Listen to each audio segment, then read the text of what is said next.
जेव्हाही चपातीचा व्हिडिओ बनवलेला आहे ना, तेव्हा भरपूर कमेंट्स आलेले आहेत आणि व्ह्यूजही खूप मस्त आलेले आहेत. आणि काहींनी तर आरोपसुद्धा केलेले आहेत, की जी चपाती फुललेली असते ना, तोच मी व्हिडिओ म्हणून दाखवते. तर म्हटलं आज तर सगळ्यांना दाखवून देऊया, की सगळ्या चपात्या होईपर्यंत प्रत्येक चपाती मी कशाप्रकारे फुलवते आणि कशी मी लाटते. म्हणून मग हा व्हिडिओ बनवायला घेतला. आणि याच्यामध्ये ना माझ्या जेवढ्या चपात्या मी केलेल्या आहेत, सगळ्या मी तुम्हाला दाखवलेल्या आहेत. फक्त एवढंच की थोडं फास्ट केलेलं आहे, कारण 1 मिनिटात दाखवायचं होतं.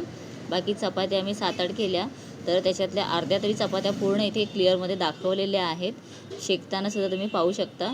आणि मी कोणता गहू वापरते हे तुम्ही विचारलेलं होतं. तर सध्या तरी मी आता विचारलं, त्यामुळे जाऊन ना जिथून मी गहू घेते त्यांना मी नाव विचारलं, तर त्यांनी मला MPs म्हणून सांगितलेलं आहे. आणि गहू ना मी असं कोणतं नाव म्हणून घेत नाही, तर मी गहू हातात घेतल्यानंतर मला जे चांगले वाटतात तेच घेते. तर कोणाकोणाला लाईव्ह चपातीचा व्हिडिओ पाहायचा आहे त्यांनी कमेंट करून सांगा.